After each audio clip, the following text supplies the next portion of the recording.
noches, licenciado. Buenas noches, compañeros. Es un gusto saludarlos. Vamos a dar inicio a la clase que nos corresponde el día de hoy. Licenciado, perdón que lo interrumpa, solo con una molestia. Fíjese que el día de hoy no puedo encender mi cámara. No sé qué fue lo que le pasó para que lo tome en cuenta. Estoy tratando aquí, pero no sé. Vamos a tomar nota con Alejandra, compañera Iradia. Yo lo que quiero es de que ponga atención a clase y va a participar el día de hoy, ya que me está consultando. Esté atenta. Gracias, licenciado. Como les decía, compañeros, previo a iniciar la clase que vamos a conocer hoy, es importante hacer ver siempre las reglas están establecidas para el día que nos corresponde clase virtual. Les ruego siempre la puntualidad, los micrófonos apagados y cuando se les indique participar, que participen, y si en caso tienen alguna duda, consulta o quieran participar, levanten la mano, por favor. Es importante hacerles ver y les pregunto también si tuvieron a la vista el documento que le envié al alumno enlace o encargado de sección previo a entrar, en el transcurso de la Semana Santa. Ese pequeño texto de El Critón es bastante importante para analizar, toda vez de que se tocan temas varios como lo es la justicia, la injusticia y la participación de la ley dentro de un Estado democrático, si la respetamos o no. Es uno de los temas que toca el maestro Sócrates con su alumno Gritón. Ese tema pues lo vamos a ir conociendo en el transcurso de la clase. Espero que lo hayan tenido a la vista y lo hayan analizado para posteriormente platicarlo aquí en clase. Derivado de ese diálogo que se llevó a cabo entre Sócrates y Gritón, podemos observar diferentes temas filosóficos como el que nos corresponde el día de hoy, como lo es la interpretación jurídica. La interpretación jurídica o en el ámbito del derecho es muy importante para todo abogado que se desarrolla en este ámbito. ¿Por qué? La siguiente interrogante es la primera que tenemos que hacernos. Ahora le pregunto a Iradia Carolina. ¿Está presente, Iradia? Sí, licenciado. Para usted, ¿qué es interpretar? Tratar de razonar un tema, licenciado. Ajá, ¿alguien más? Es entender un tema con sus propias palabras, ¿verdad? Muy bien. ¿Quién más? Sí, buenas noches. por favor. Buenas noches, Silvia. Dígame, por favor. Es lo que yo interpreto sobre un tema. Sí. O sea, lo que yo opino, lo que yo pienso. Lo que yo razono. Exactamente. Los compañeros tienen razón, pero vamos a entrar siempre, pues, objetivamente con un análisis y posteriormente con una definición. Interpretar es explicar el sentido de algo, es decir, aclarar algo para que otras personas puedan comprenderlo de una mejor forma y puedan hacerse idea de lo que están leyendo. En este caso, la interpretación va a ser del tipo o a un caso concreto sobre un texto. Un texto puede ser de diversas categorías, ya sea religioso, jurídico, social, científico, demás.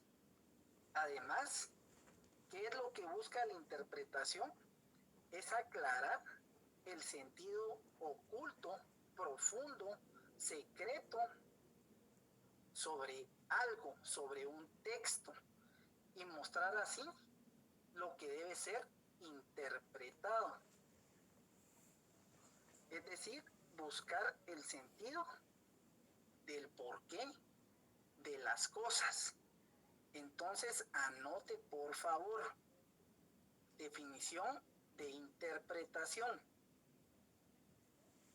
La interpretación consiste en explicar o aclarar algo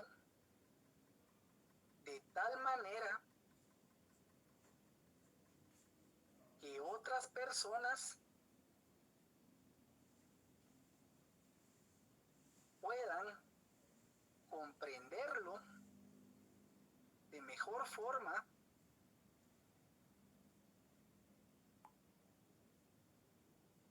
o puedan hacerse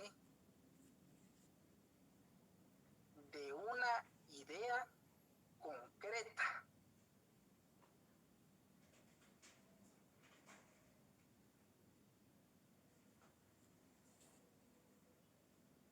Entonces, compañeros, la interpretación es bien interesante porque hay diversos ejemplos. Por ejemplo, los poemas o las obras de arte. Para muchas personas, pues, si bien es cierto, en el texto de un poema se expresan diversos sentimientos de la persona, para unos o para otros puede tener implícito un mensaje positivo o negativo, melancólico o demás. Igual pasa con las obras de arte. Por ejemplo, con la Mona Lisa, si ustedes la pueden observar, es una mujer que está en un contexto aislada o inmersa entre bastantes objetos. Entonces, cuando uno mira de arte, por ejemplo, puede interpretar diferentes aspectos de lo que el autor quiso plasmar en ella. Además, la palabra intérprete, que es la persona que interpreta determinados aspectos, por ejemplo, en el ámbito musical o en el ámbito artístico podemos ver diferentes aspectos, como por ejemplo, cuando en la música, en las partituras o en el diagrama musical están plasmadas las notas donde el músico interpreta y ejecuta una canción. Y en el ámbito artístico, los actores, donde hay un guión y un diálogo que ellos a través de la acción lo van a interpretar y lo van a llevar a la realidad. Eso es la interpretación en general, es buscarle el sentido a algo, es decir, que la persona tenga mayor claridad y una idea concreta de lo que está conociendo, ya sea visualmente, leyéndolo o apreciándolo.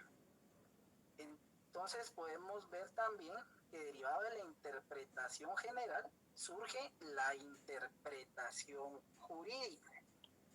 Y la interpretación jurídica es toda aquella actividad racional de comprensión y análisis que se desarrolla a través de un método o técnica que aclara, explica, describe una norma jurídica. Es decir, que va a consistir en darle el sentido a la ley. Y esto, pues, nuestro ordenamiento jurídico guatemalteco lo tiene plasmado en la ley del organismo judicial. Entonces, como ustedes pueden observar en pantalla, compañeros, ¿qué implica la interpretación jurídica? Implica 3 aspectos. El primer aspecto es atribuir el significado del texto normativo. El primero, atribuir el significado al texto normativo. Segundo,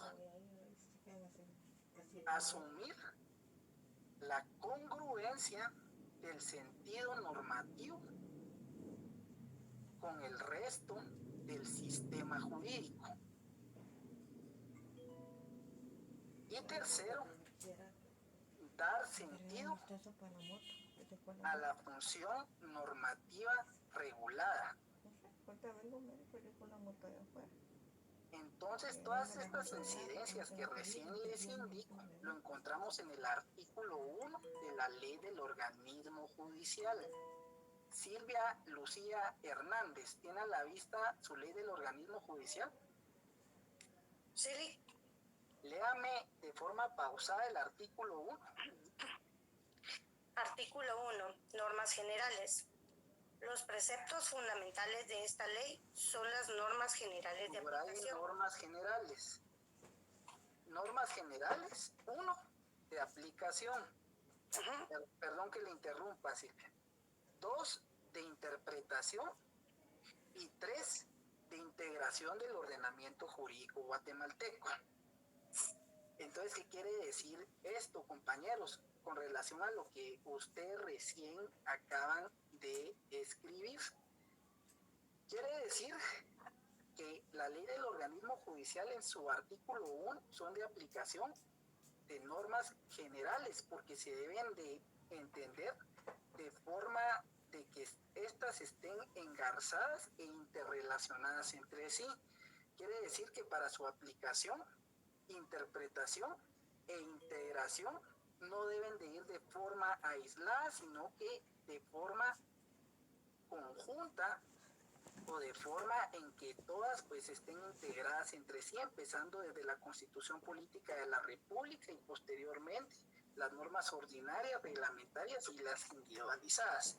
Por eso la ley del organismo judicial se establece para que la interpretación de la norma se esté regulada tanto en el artículo 1 con las implicaciones que trae, como es atribuir el significado del texto normativo, como la congruencia del sentido con las demás leyes. Por eso, por favor, vamos al artículo 10, compañeros. Artículo 10 de la ley del organismo judicial.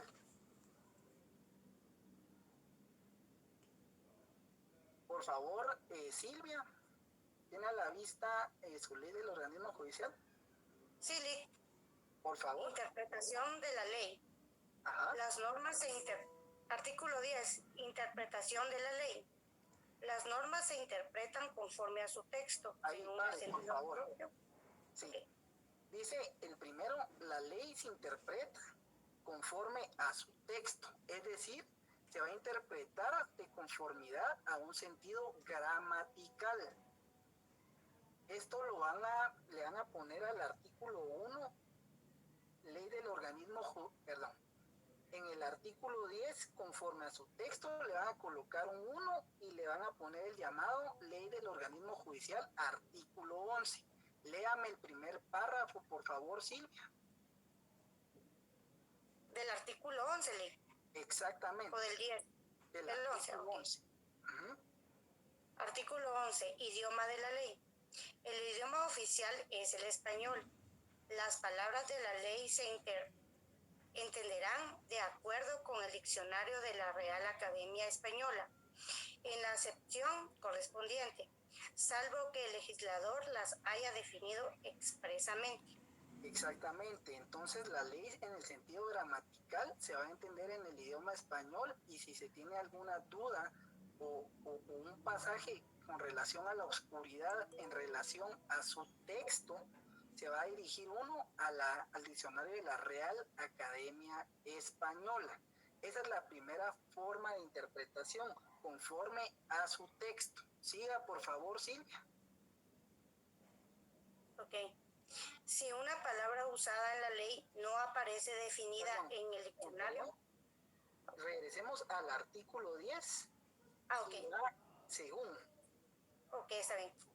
El conjunto de una ley servirá para ilustrar el contenido de cada una de sus partes. Perdón, pero voy a ayudarla. Permítame, sí. Okay. Interpretación de la ley. Las normas se interpretarán, 1, conforme a su texto. 2, según el sentido propio de sus palabras. Quiere decir que esta es la segunda clase de interpretación. La interpretación según el sentido propio de sus palabras quiere decir que se va a interpretar en un sentido lógico. Quiere decir que va a haber un inicio y un fin en relación a la normativa jurídica. Todo tiene un ordenamiento, un procedimiento, un proceso, y la norma jurídica no es la excepción. Por eso de que si en un momento dado la interpretación conforme a su texto no se puede dar, se va a dar conforme a una interpretación lógica del texto que se esté analizando. El siguiente, siga, por favor. donde dice el conjunto de una ley servirá para ilustrar. Yo mejor voy a leer. Sí. Perdón, dice según el sentido propio de sus palabras, es la segunda. La tercera, a su contexto. A su contexto. Entonces, cuando hablamos de la interpretación del contexto de la ley, vamos a leer el segundo párrafo del artículo 10. Lo tiene a la vista. Vamos a darle la oportunidad a Iradia. Iradia está conectada. Sí, licenciado. ¿Tiene a la vista la ley del organismo judicial? Sí, licenciado. Léame el segundo párrafo, por favor. Del artículo 10 siempre, ¿verdad? Exacto. El conjunto de una ley Ajá. servirá para... Permítame, licenciado, es que esta mi ley ya está algo veterana de tanto que la uso. Por favor. O alguien que me apoye, compañeros. A ver. Con gusto, licenciado. Sí, Laura, por favor. El conjunto de una ley servirá para ilustrar el contenido de cada una de sus partes, pero los pasajes de la misma se podrá aclarar atendiendo al orden siguiente. Sí. A la finalidad y al espíritu de la misma. Sí, exactamente. Ahí pónganle a la par método evolutivo. Método evolutivo.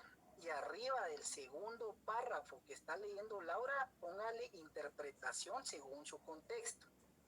Quiere decir que la norma se va a analizar según su finalidad y su objeto, y al transcurrir el tiempo pues va evolucionando y la interpretación debe ser integral a la misma. Deme la B, por favor. B. A la historia fidedigna de su institución. Método histórico.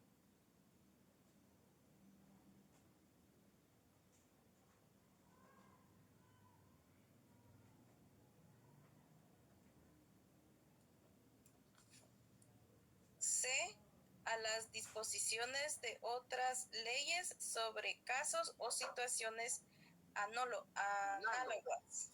Sí, exactamente. Allí hay una excepción. ¿En qué rama del derecho no se puede utilizar la analogía, compañeros? En el derecho penal. Exactamente. El derecho penal no se puede utilizar la analogía. En el resto, por ejemplo, en las disposiciones de otras leyes sobre casos o situaciones a las disposiciones que sean análogas, quiere decir de que, por ejemplo, si no se encuentra una disposición regulada en el Código Civil, pueden irse al Código Procesal Civil y Mercantil.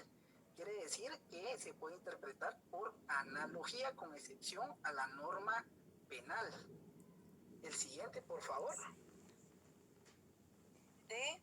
Al modo que parezca más conforme a la equidad y a los principios generales del derecho. Muy bien. Quiere decir que se debe resolver con igualdad, con equidad y se deben aplicar los derechos de los principios del derecho de carácter sustantivo y procesal, ambos. Entonces, el artículo 10 de la ley del organismo judicial establece las clases de interpretación.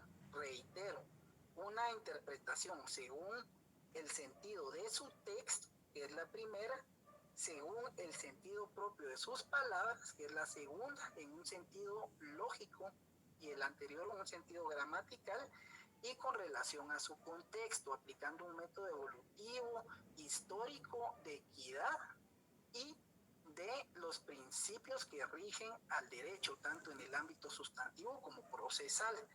Y pues vamos a regresar al artículo 10 cuando dice, y de acuerdo con las disposiciones constitucionales, que es la cuarta clase de interpretación. ¿Qué quiere decir esto? De que si en un momento dado no se puede interpretar de forma gramatical, de forma lógica, de forma en que se puede interpretar de conformidad a su contexto, se debe de interpretar siguiendo las normas que establece la Constitución Política de la República de Guatemala. Y esto tiene un sentido lógico, compañeros, porque todas las disposiciones reguladas de nuestro ordenamiento jurídico guatemalteco no deben contravenir a lo que establece nuestra Carta Magna en sus tres partes, en su parte orgánica, perdón, en su parte dogmática, orgánica y práctica o pragmática. Siempre se debe de respetar las disposiciones constitucionales. Por eso partimos, compañeros, de que todo abogado y en la filosofía también, como ustedes podrán observar, es importante de que estemos claros cuándo tenemos que interpretar la norma. Y esa es una cosa bien importante que ahorita les quiero preguntar. Laura, por favor, le quiero hacer una pregunta. Sí, licenciada. ¿Cuándo debemos interpretar la ley? En este caso, la interpretamos cuando no entendemos el sentido de prácticamente del artículo o ley que estemos leyendo. Ajá, ¿alguien más? Cuando se emite una sentencia. ¿Cómo, Rosita? Buenas noches. Buenas noches, licenciado. Cuando se emite una sentencia. Uh-huh. ¿Quién más? Cuando la norma no sea clara, licenciado, o sea ambigua. Uh-huh. ¿Quién más? ¿Me escucha? Por favor. Para emitir un juicio sobre determinado proceso o algo que estamos antes de emitir un juicio, leerla, interpretarla. Ajá, ¿quién más? Cuando estamos en algún conflicto. Cuando hay una laguna en la ley. Uh-huh. Conflicto, laguna, muy bien. Pero les voy a decir algo importante, compañeros, que ustedes están pasando por alto. Si bien es cierto, la interpretación se va a dar cuando exista ambigüedad, obscuridad o alguna situación que cause confusión al momento de interpretar un pasaje obscuro de alguna ley. La interpretación de la ley, el jurista la debe hacer siempre. Siempre. ¿Por qué? Porque la tiene que aplicar. Y antes de aplicarla, debe de conocer el significado y su alcance. Es decir, que debe de conocer el ordenamiento jurídico vigente. La respuesta, compañeros, está bien, es cierto.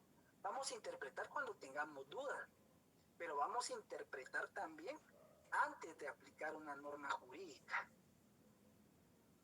Entonces, eso es bastante importante que lo tengamos en cuenta.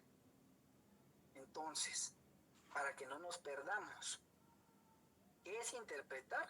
Buscar el sentido de algo, para que una persona aclare el sentido de un texto, por ejemplo, y que lo interprete de una mejor forma, que su interpretación sea de carácter universal. Cuando hablamos de interpretación jurídica, igual, vamos a estar hablando de esa actividad racional que nos va a permitir aclarar, explicar y describir de una forma correcta una norma jurídica. ¿Esto qué implica? ¿Qué implica, Lic? El artículo 1 de la ley del organismo judicial, que son los tres aspectos que les di: atribuir el significado del texto normativo, que exista congruencia en el sentido del texto, y el sentido de la función de la norma que está regulada. ¿Qué quiere decir esto? Que la norma es de aplicación general y para aplicarla, interpretarla e integrarla deben de ser aspectos que deben de ir engranados o engarzados entre sí. No pueden ir aislados, tienen que ir de forma conjunta. ¿Cuándo vamos a interpretar la ley? La vamos a interpretar siempre, porque tenemos que conocer los alcances, el significado de la norma, del contenido de la misma previo a aplicarla. ¿Por qué? Porque tenemos que integrar todas las normas al ordenamiento jurídico vigente para que estos pues exista una especie de sinergia, empezando por la Constitución, el respeto a la Constitución Política de la República como nuestra Carta Magna. Fundamento de derecho de la interpretación, artículo 1, artículo 10.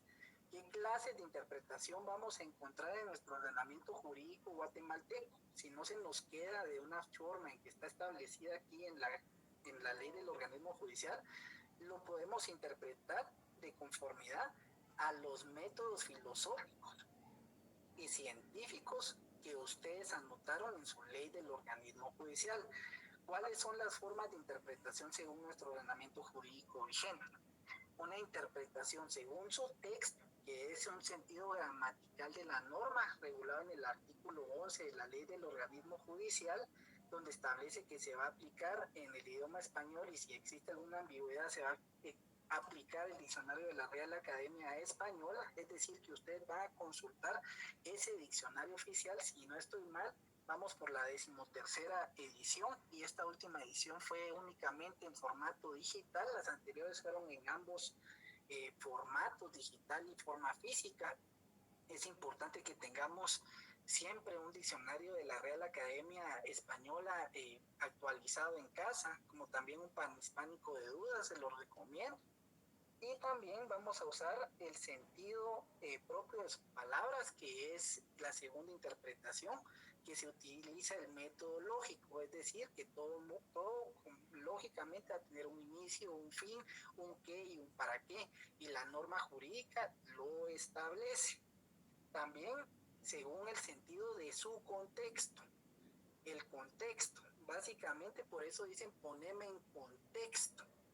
Quiere decir que se va a complementar con diferentes aspectos. Se va a complementar a través de un método evolutivo, un método histórico, analógico, con excepción a la rama penal, y siempre aplicando la equidad y los principios del derecho, tanto sustantivos como procesales, y siempre el respeto a la Constitución como última disposición, el respeto a las disposiciones de las normas constitucionales. En resumen, eso es lo que acabamos de ver con relación a la norma jurídica.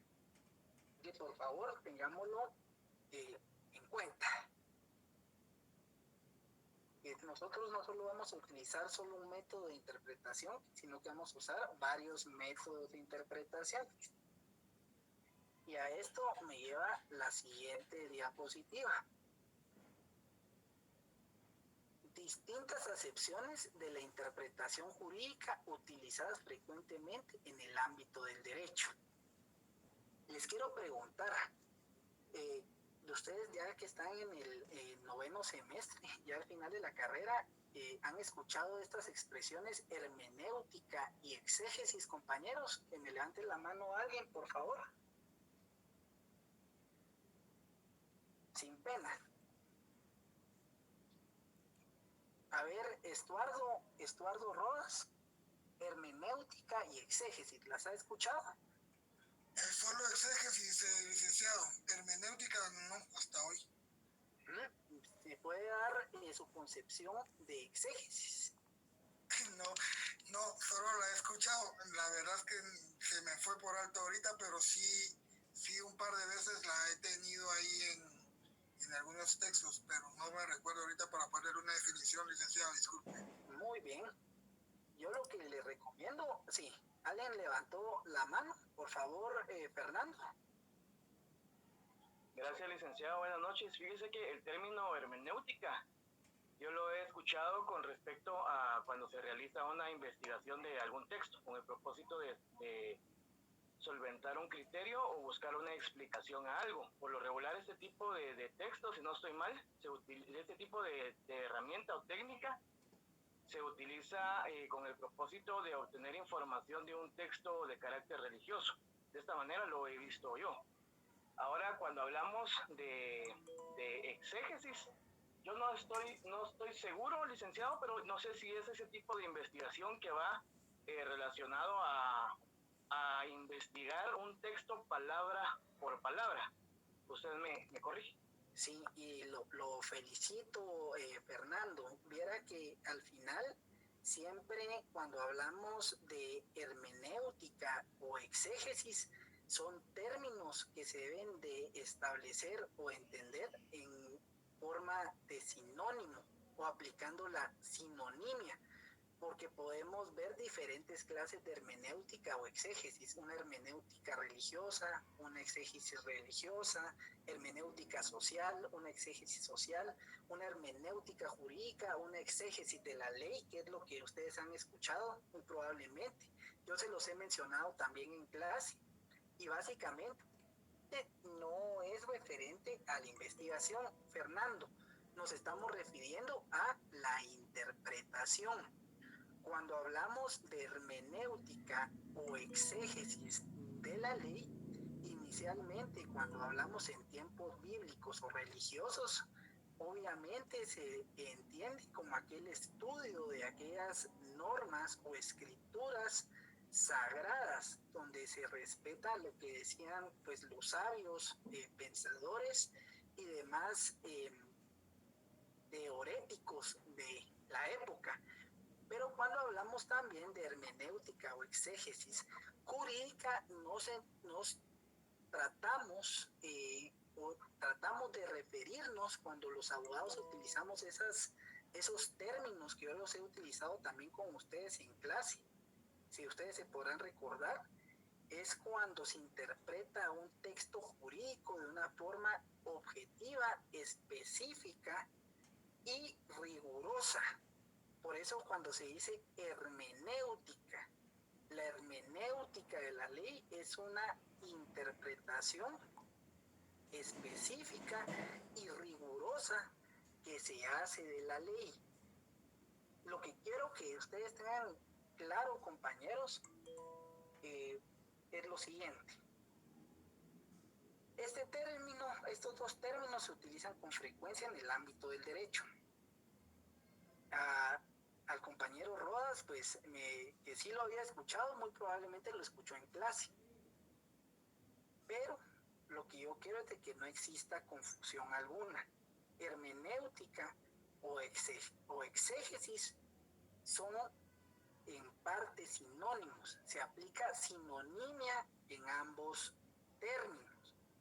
Quiere decir de que tanto la hermenéutica como la exégesis van a tener diferentes estudios o implicaciones en diferentes ámbitos: religioso, social, científico y en este caso jurídico. Entonces, por favor, cuando les digan hermenéutica y exégesis, por favor tengan claro, y también lo van a ir desarrollando al transcurrir los años en el ejercicio de la profesión. Le van a dar su sentido o interpretación a cada una de estas palabras. Entonces, anote por favor hermenéutica o exégesis jurídica. Consiste en la interpretación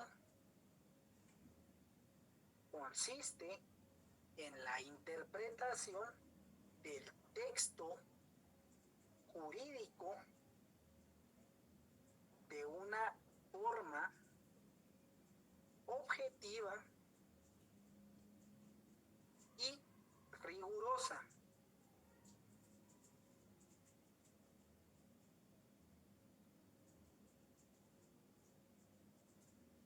Se estudia mediante el análisis de las reglas gramaticales y del lenguaje,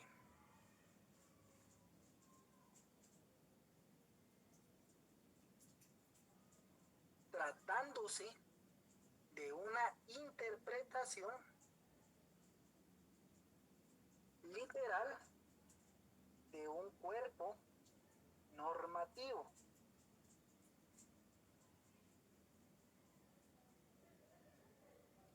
Y ahorita se me viene también a la mente la siguiente frase que pues que también les debe sonar bastante común. Cuando hablamos de hermenéutica o exégesis, cuando nosotros nos referimos a la interpretación literal de un cuerpo normativo de una forma rigurosa, de una forma objetiva, de una forma gramatical con relación al contenido de una norma jurídica. ¿Se recuerdan qué otra frase se utiliza para eso, compañeros? Fernando.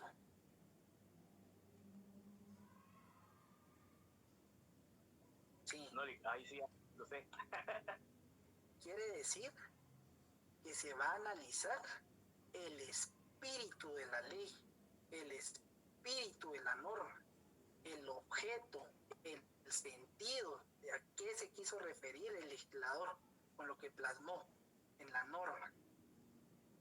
Hermenéutica, exégesis o espíritu de la ley. Eso es bien importante, que lo tengamos en cuenta para cuando ustedes lleguen a una reunión o les comenten o escuchen el legislador con relación a la hermenéutica que aplicó con relación al estudio dirigido de tal norma, ya saben a qué se está refiriendo. Quiere decir que la persona la estudió de una forma rigurosa, la interpretó de una forma objetiva. Elio, por favor. Licenciado, buenas noches. Disculpe que lo interrumpa. Fíjese que yo también tenía entendido que la exegesis es el origen de algo. También por eso cuando decimos exegesis de la ley, yo lo tenía entendido también de esa manera. Es el origen. Y eso es bueno que me lo está mencionando. Por eso le digo, Elio, que se debe de utilizar a manera de sinónimo, porque se le debe dar la interpretación a lo largo en que usted esté desarrollándose como profesional, porque cuando usted me dice exégesis o inicio, me está hablando de una exégesis de carácter religioso. Una exégesis de carácter religioso para los teólogos quiere decir de que se estudia el inicio o interpreta la vida o la historia a través de los textos bíblicos o religiosos. Por eso hay diferentes ámbitos cuando hablamos de hermenéutica o exégesis. En este caso vamos a hablar de una hermenéutica jurídica o una exégesis de la ley. Pero exactamente, existe una hermenéutica religiosa que estudia todo lo relacionado al inicio de la existencia humana con relación a los textos bíblicos y demás que se ha dado a través del tiempo. Por favor, Luis Alejandro. Sí, licenciado, muy buenas noches. A mí solo me quedó una duda nada más. Usted nos dio una definición que consiste en la interpretación del texto jurídico de una forma objetiva y rigurosa, pero en esta definición solo es de la hermenéutica o es de los dos, de las dos palabras de exégesis. De ambas, de hermenéutica jurídica o exégesis de la ley. Por eso, reitero, con lo que me pregunta Luis Alejandro y Elio. Miren el título que dice aquí, distintas acepciones de la interpretación jurídica utilizadas frecuentemente en el ámbito del derecho. Hermenéutica y exégesis. Hermenéutica de la ley, exégesis de la ley, ¿se pueden utilizar de forma aislada? Sí, pero vienen a caer a un mismo sentido. Son prácticamente, son sinónimos, uno de la otra, porque hay diferentes ámbitos en que se pueden aplicar. Ámbito social, científico, religioso, como el que dice él, y jurídico, como el que les estoy indicando ahorita. Si yo les hago la consulta en su comprobación de lectura, es aquella interpretación por medio de la cual se analiza un texto normativo de una forma objetiva o rigurosa, la forma gramatical exacta de la norma, es decir, una interpretación literal de la misma. Les pongo opción A, opción B, hermenéutica o exégesis de la ley, opción D. No me va a poner Luis Alejandro la opción D, obviamente, porque voy a preguntar ambas en un mismo sentido. Pero, como les comento, se pueden interpretar en diferentes ámbitos sociales, tanto científicos, religiosos o jurídicos.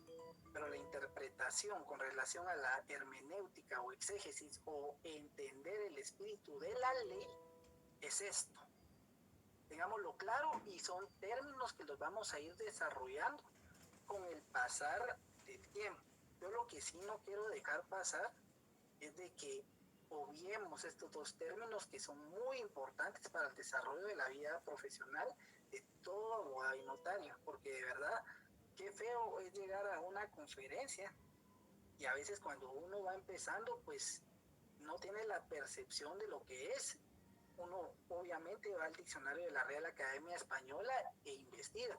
En mi caso, pues he visto hermenéutica religiosa, exégesis religiosa también, que es muy importante, de cómo se crea el todo, cómo se desarrolla y cuáles son las escrituras bíblicas, no solo judeocristianas, sino que como la del Corán también. Pero en este caso, cuando hablamos de norma jurídica, nos vamos a centrar en el ámbito del derecho, hermenéutica o exégesis o espíritu de la ley. Eso es lo que quiero que tengamos claro. Vamos con el siguiente tema relacionado al conocimiento de lo jurídico en la filosofía del derecho. Conocimiento de lo jurídico en la filosofía del derecho. Por obvias razones, compañeros, el objeto de la filosofía, como se los he mencionado desde el primer día de clases, es buscar la verdad. El filósofo debe ser un investigador por naturaleza. ¿Por qué? Porque su naturaleza humana lo hace preocuparse por adquirir conocimiento, por adquirir nuevos conocimientos que va a generar una inteligencia evolutiva para el hombre como tal, fíjase, caballeros y damas, ambos. Y por eso el tema del conocimiento es de suma importancia con relación a la filosofía. Hay diferentes autores que hablan sobre las clases del conocimiento y cómo se desarrollan estos en el ámbito del derecho y en el ámbito social también. Uno es Juan Escoto, de la Escuela del Renacimiento de los Carolingios. Ya les hice una diferenciación en su oportunidad entre carolinos, que somos nosotros los sancarlistas, y los carolingios, que tuvieron que ver en la época de Carlomagno. Juan Escoto era un autor que decía que el conocimiento humano se dividía en 4 etapas. 4 etapas lógicas y sistemáticas, una de la otra. La primera, un sentido exterior, quiere decir un conocimiento un conocimiento externo de la naturaleza y lo que lo compone, es decir, la totalidad de un mundo material. Un sentido interior, que es la segunda. Él se refería a que de toda la materialidad que se encuentra en lo exterior, cada elemento vivo tiene su ser, tiene su alma, tiene su forma de pensar. Es decir, en este caso, un ser vivo. Y la tercera nos hace específicamente referencia al ser humano. Quiere decir el razonamiento. Juan Escoto vio la naturaleza, sus integrantes, y dentro de esos integrantes había un animal pensante que se llamaba ser humano, y este iba a tener uso del razonamiento. Y al usar el razonamiento lógico entre sí, como veníamos estudiando en el Zoom político, quiere decir que de familias se volvieron tribus, de tribus pasaron a ser una polis o un estado organizado. Se desarrolló lo que es la inteligencia, que es el 4.º punto del conocimiento. El ser humano, al razonar y al comprender y determinar determinadas vicisitudes o conflictos que se podían desarrollar, desarrolló una inteligencia que lo podía hacer, aparte de un ser racional, un ser pensante con determinados aspectos propios que le corresponden por el propio hecho de ser él en específico. Juan Pérez, Luis Campos y así, cada uno por su nombre. En este sentido, compañeros, de Juan Escoto, que pasamos de la escuela de los carolingios, vamos a dar un salto a la época medieval, donde encontramos a Santo Tomás de Aquino. Santo Tomás de Aquino, con relación al conocimiento, únicamente dice que procede de la experiencia. Esto atendiendo de que por obvias razones, si se tiene un conocimiento empírico que se desarrolla por medio de la observación, posteriormente de la práctica, va a desarrollar un conocimiento intelectivo que va a desarrollar así diferentes métodos, como un científico, teológicos con su creencia y filosóficamente también, que es la forma en que él va a observar las cosas y el mundo exterior como interior con relación a sus semejantes. Y Gorsky también, que me pareció atinada la forma en que él pues concebía el grado lógico del conocimiento en 3 etapas. ¿Cuáles son estas 3 etapas que tenemos todos en nuestro diario vivir? Sensaciones, percepciones y representaciones del mundo. ¿Esto qué lo constituye? El grado sensorial del conocimiento. La sensación, es decir, que Luis Alejandro, al momento de desarrollarse como tal en una sociedad, él va a tener una sensación, él va a tener una percepción y va a llevar a cabo representaciones de lo que él considera, es decir, una forma sensorial del conocimiento, es un grado lógico del conocimiento. Como ustedes se podrán dar cuenta a lo que quiero llegar con esto, compañeros, de que si bien es cierto el conocimiento y la filosofía, no hay nada establecido en piedra. Todo evoluciona, todo es cambiante, todo está en movimiento. Los filósofos tienen diferentes puntos de vista, tanto Juan de Escoto, Santo Tomás de Aquino, también San Agustín podría ser, Gorsky, Platón, Aristóteles y el maestro de maestros, Sócrates, que fue el primero, tienen una percepción del mundo distinta, pero al final siempre van a haber puntos que van a estar interrelacionados o van a estar emparentados entre sí. Puntos que, si bien es cierto, la totalidad del pensamiento no va a ser igual, van a haber puntos en que van a coincidir entre sí, cada uno de ellos. Y a esto es lo que quiero preguntarles. ¿Se acuerdan del concepto de epistemología, Luis Alejandro? Ciencia que estudia los valores. No, eso es axiología. Axiología es la ciencia que estudia los principios y valores que regulan la sociedad humana. La Constitución Política de la República lo regula en su preámbulo y en el artículo 2. Yo le estoy preguntando epistemología. Por favor. ¿Quién quiere participar?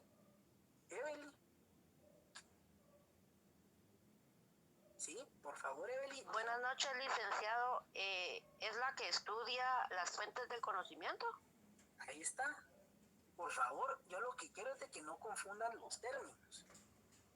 Hay que tenerlos claros. Evelyn, exactamente. Las fuentes que estudia el conocimiento. Y el conocimiento es amplio. Vamos a conocer que el conocimiento está integrado por diferentes clases de conocimiento, partiendo por lo que nosotros ya conocemos. Vamos a preguntar, Abner, ¿está presente? Sí, licenciado, aquí estoy. Buenas noches. Buenas noches, Abner. Gusto saludarlo. Mire, ¿te recuerda cómo se dividen las 2 categorías del conocimiento que vimos al iniciar el semestre? ¿Cómo se dividen las 2 categorías del conocimiento o las clases del conocimiento que se podían llevar a cabo inicialmente y primigeniamente? Grosso modo, ¿se recuerda? No lo recuerdo, licenciado. No sé si se deriva de la epistemología, donde surge la opinión y el saber. Ahí está. Esa es la respuesta que quería escuchar. Clases de conocimiento que vimos inicialmente. Las acepciones griegas, ¿se la recuerda Abner? Sí. ¿Cuáles son? Las acepciones griegas. La doxa, que es la opinión, y la episteme, que es el saber o la razón. Entonces, ¿qué quiero llegar con esto, compañeros? Que nosotros, a pesar de que existen diferentes aspectos o análisis que han hecho los teoréticos con relación al conocimiento y la filosofía, partamos de que existen dos categorías que dividen el conocimiento, que es la doxa, que es la opinión, y la episteme, que es el saber o la razón. Por obvias razones les explicaba que la opinión sirve, pero no es la mejor fuente para analizar el conocimiento, porque la opinión viene a ser una crítica objetiva a una verdad ya establecida, en contraposición a la razón o el saber, ya es un estudio establecido y universal, respetado por todas las personas. ¿Qué es lo que nosotros necesitamos estudiar en esta ocasión, compañeros? La doxa o la episteme. Le pregunto a Abner. ¿Doxa o episteme nos interesa? Epistemia. Exacto, episteme. ¿Por qué? Porque la razón y el saber enmarcada en el ámbito jurídico nos va a llevar a desarrollar una buena técnica legislativa que va a desembocar en una correcta técnica judicial. Es lo que idealmente nosotros buscamos como juristas. En la práctica pues es complicado por lo que ustedes ya conocen y están pues viendo con relación a lo que pasa como el día a día del país, pero no es imposible. Aplicar una buena técnica legislativa para desembocar en una buena técnica judicial es importante, porque créanme que en mi caso me ha tocado ver algunas disposiciones legales totalmente que se encuentran mal redactadas. La interpretación cuesta, compañeros, que llega a tal punto en que, por ejemplo, en las inconstitucionalidades planteadas para la Corte de Constitucionalidad, se interpreta tal artículo en la parte considerativa de lo que establece esa inconstitucionalidad de la ley. Quiere decir de que si el jurista no conoce que existe eso, va a interpretar de una forma errónea la disposición jurídica. Entonces, la interpretación es muy importante. Vamos a ver a continuación las formas de conocimiento. Las formas de conocimiento van a ser dos. La primera es el conocimiento empírico. La segunda va a ser el conocimiento intelectual, que se va a subdividir en un conocimiento científico y en un conocimiento teológico, como también un conocimiento filosófico. Vamos a iniciar con el primero. Como les comentaba, todos los autores pues coinciden en que el conocimiento siempre nace por medio de la observación y de la experiencia misma del hombre. Es decir, que éste va a interactuar con otros y con los objetos que lo rodean por la naturaleza propia del mismo. Como por ejemplo, conocimiento empírico. Sabemos que si nosotros miramos al sol directamente, nos vamos a dañar la vista. También los niños, por ejemplo, aprenden a hablar no yendo a clases o demás cuando tienen 2 años. Ellos aprenden viendo a sus padres, escuchándolos, y así van desarrollando esa habilidad del habla en el idioma donde ellos, con el idioma en de la circunscripción territorial donde ellos se encuentren. Como también aprender a caminar.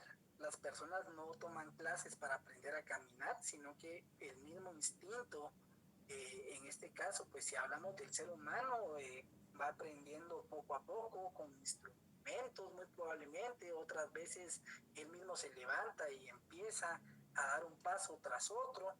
También podemos verlo con los peligros del fuego y la electricidad. Sabemos de que si nosotros metemos las manos al fuego, pues nos vamos a quemar y podemos ocasionar una quemadura tal vez, si es grave, de tercer grado. Y con la electricidad, si metemos la lengua a un tomacorriente, pues vamos a tener el riesgo de tener un choque eléctrico. Y si vamos a la actualidad, a los jóvenes que están aquí en clase, como por ejemplo, ustedes se podrán dar cuenta hasta en las cajas de los videojuegos que traen, los discos traen manuales. Las personas por lo regular no leen el manual y empiezan a tomar habilidad conforme a la práctica y la experiencia que están teniendo ahí. Y también para las personas en general, los sabores, nosotros vamos conociendo a través del tiempo. No hay una teoría o libros que nos expliquen qué es el sabor dulce, qué es el sabor salado, qué es lo picante, o porque el picante es una sensación que tiene el ser humano en el sentido del gusto, donde realmente no existe un sabor, sino que es una sensación que provoca ese ardor en la boca. No hay manuales ni instructivos, el ser humano lo va a aprender observando y a través de la experiencia y la práctica que desarrolla con relación a los días en que está pues viviendo o lo que su entorno le establece. Entonces, por favor, anoten la definición de conocimiento empírico. Es un conocimiento adquirido a partir de la observación. Es un conocimiento adquirido a partir de la observación y la experiencia.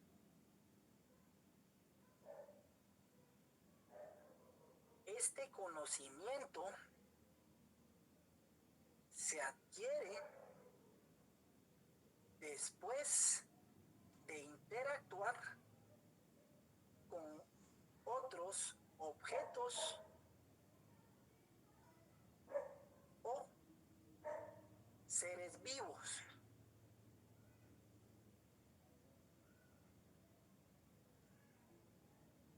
Y perdone, ¿qué dijo después de interactuar? Sí, ¿usted con quién va a interactuar? Mainly para aprender, por ejemplo, con un tomacorriente al conectar con otros objetos. Si su mamá le enseñó a hablar o su papá, va a interactuar con otro ser vivo. Es decir, mainly, que el conocimiento empírico va a ser todo aquel conocimiento adquirido a través de la observación o la experiencia que se desarrolla a través de la práctica, a través de la interrelación con los objetos de su entorno o con los seres vivos que están en su entorno social en el que usted se desarrolla.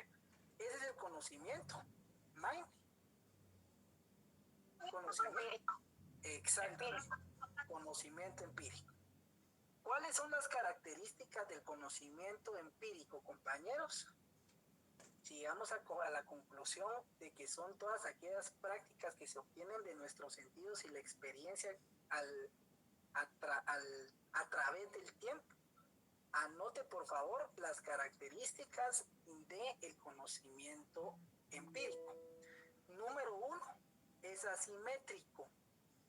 Es asimétrico porque no parte de una hipótesis ni teoría alguna. Es asimétrico porque no parte de una hipótesis ni de una teoría alguna. Número 2,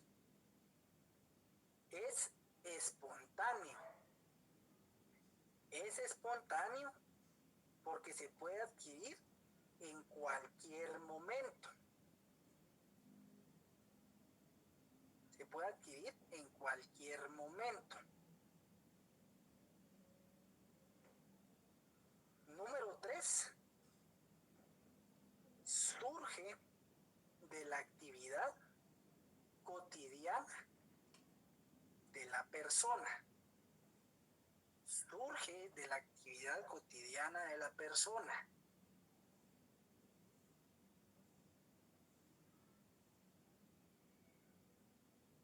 Y 4, es subjetivo. Es subjetivo.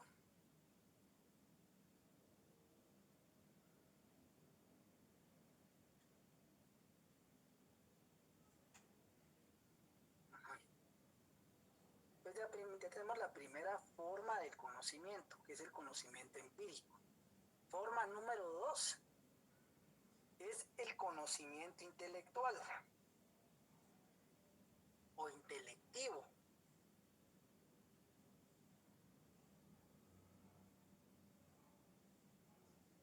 Que se va a dividir en un conocimiento científico, teológico y filosófico.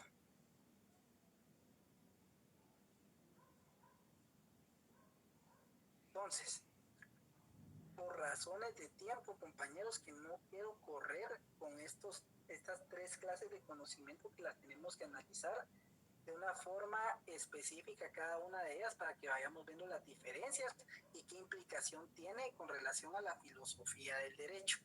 Vamos a dar por concluida aquí la clase del día de hoy. Previamente quiero consultarles si tienen alguna duda o consulta con relación al tema, compañeros. Sí, Luis Alejandro. Sí, licenciado, usted mencionó un autor que era de las etapas del conocimiento, no sé si me podría recordar el nombre. Sí, cuando dijo sensaciones, percepciones y representaciones. Sí, ese es Gorski. Gracias. También vamos a ver a Juan Escoto, a Santo Tomás de Aquino y a Agustín de Hipona, que son muy similares con relación a sus postulados, pero vamos a ir por etapas, vamos a ir por la edad antigua, la edad media, la edad contemporánea y así sucesivamente. Robin, por favor. Sí, licenciado, era casi la misma duda de los autores que usted mencionó de Santo Tomás de Aquino, que no me quedó claro cuál era la forma que él interpretaba el conocimiento. Sí, mire, pues Robin, rápidamente, yo lo que quiero es de que tenga percepción de lo que es conocimiento. Les decía que el conocimiento con relación a la filosofía tiene diferentes autores o teoréticos. El primero es Juan Escoto, que va a percibir el conocimiento en 4 etapas. Una etapa exterior, interior y también la etapa del razonamiento como la inteligencia. Santo Tomás de Aquino va a percibir el conocimiento a través de la experiencia, que va a desembocar en las siguientes etapas, que es la que estamos viendo actualmente. Lo que le estoy comentando, el conocimiento, que va a haber un conocimiento empírico, posteriormente un conocimiento intelectivo, donde va a haber un procedimiento sistemático, una creencia bíblica o religiosa y una forma de percibir el mundo. Y Gorski, lo que le comentaba a Alejandro, es un autor que vio el sentido sensorial del conocimiento. ¿En qué? En 3 etapas. Una que es una etapa de percepción, de representación y de... Vamos a ver aquí. Percepción y representación, que se me escapa la otra, pero son... Presentación del mundo. Exactamente. Es el sentido sensorial de lo que va a sentir la persona o el ser humano al percibir el mundo. Es decir, ¿qué es lo que trata la epistemología? Buscar el conocimiento. Pero al final, lo que quiero es de que, si bien es cierto, los autores son importantes, es de que concluyamos que el objeto de la filosofía, el objeto del curso, ¿qué es? Es buscar el conocimiento, es buscar la verdad, es investigar. Y cada uno de esos autores tenían su forma particular de hacerlo. ¿A qué caemos con esto? Es de que va a existir una doxa y una episteme. La doxa va a ser una opinión, que es una fuente que correcta. Lo que les decía, que siempre es válido tener nuestras opiniones y nuestras críticas, una vez sean constructivas y no sean destructivas. Por eso dice que es una fuente que, si bien es cierto, es válida, pero para efectos del conocimiento como tal, lo que nos va a servir es la epistemología, la episteme, el saber o la razón. ¿Por qué? Porque son conocimientos reconocidos universalmente por todos. Y por ello vimos que va a existir, al aplicar de una forma correcta la ley, una buena técnica legislativa que va a provocar una buena técnica judicial en el sentido de la aplicación normativa en el ámbito del derecho. Y por lo tanto tenemos que conocer las formas del conocimiento, una empírica y la intelectual, que implica la ciencia, la teología y la filosofía. Básicamente es eso. Pero lo que sí les anticipo es de que vamos a ir conociendo diferentes autores, y que ustedes se esfuercen en diferenciar uno del otro. Por ejemplo, el escrito que les compartí del Critón, si bien es cierto, Sócrates no tiene ninguna fuente escrita, sus discípulos se tomaron el tiempo de darnos esos pasajes bastante interesantes. Cada uno de los autores o filósofos tienen sus cosas peculiares, sus especificidades de cada uno de ellos, que vamos a ir conociendo. Cada uno de ellos se desarrolló en diferentes épocas. La percepción social, como les digo, como la filosofía, no es estática, evoluciona. Y en la actualidad no estamos ajenos a ello, porque nuestras normas evolucionan también. ¿Por qué? Porque son reformadas, derogadas, abrogadas, se crean nuevas leyes, hay procedimientos distintos. Es decir, y también podemos mencionar, como con relación a las otras constituciones, como con relación a esa rigidez de la constitución política de los Estados Unidos de América, que es una sola constitución, donde, si bien es cierto, existen enmiendas y no se ha creado una nueva, nuestro sistema jurídico ha sufrido diferentes cambios. En la época moderna, desde 1945, 1956, 1965, 1985, que es la última, y no sabemos si van a haber más adelante. Entonces, a lo que quiero llegar es de que el conocimiento, la interpretación, no es estática, evoluciona. Vamos a ver postulados de diferentes autores. ¿Por qué? ¿Por qué es importante, Lick? Sí, porque tenemos que conocer qué pensaban los antecesores y los científicos sobre el tema de la filosofía. ¿Qué es lo que busca? ¿La verdad es absoluta o no? ¿Quién tiene la verdad? Yo no la tengo, les puedo decir. No sé si Ligia la tendrá. Ligia Méndez no sé si tiene la verdad. La verdad se va adquiriendo con relación de los años, con relación al tiempo. Y yo no sé realmente si hasta mi último día de mi vida voy a encontrar la verdad. No lo sé. A lo mejor no. Lo más probable es de que no encuentre la verdad. Pero al final, ¿qué es lo que tenemos que tener nosotros, compañeros? Un criterio.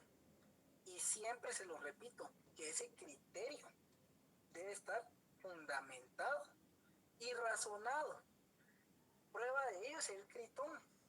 Sócrates tuvo sus razones del por qué quería tomar la cicuta y asumir esa esa lamentable situación en la que él se encontraba.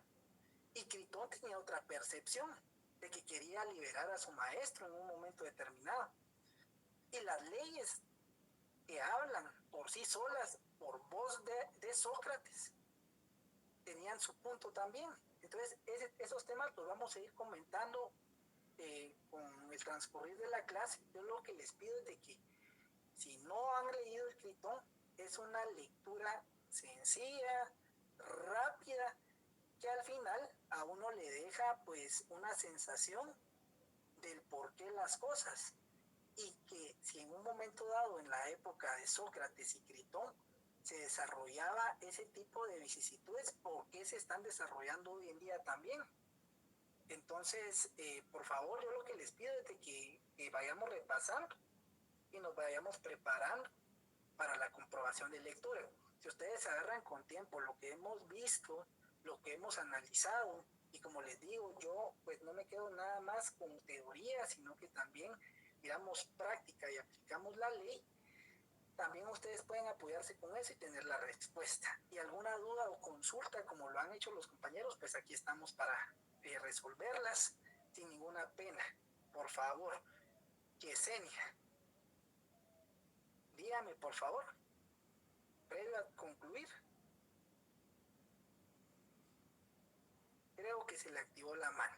Entonces, si no hay ninguna duda o consulta, compañeros, es un gusto verlos nuevamente después de la Semana Santa. Qué gusto compartir con ustedes. Les deseo pues buen inicio de semana en este día martes.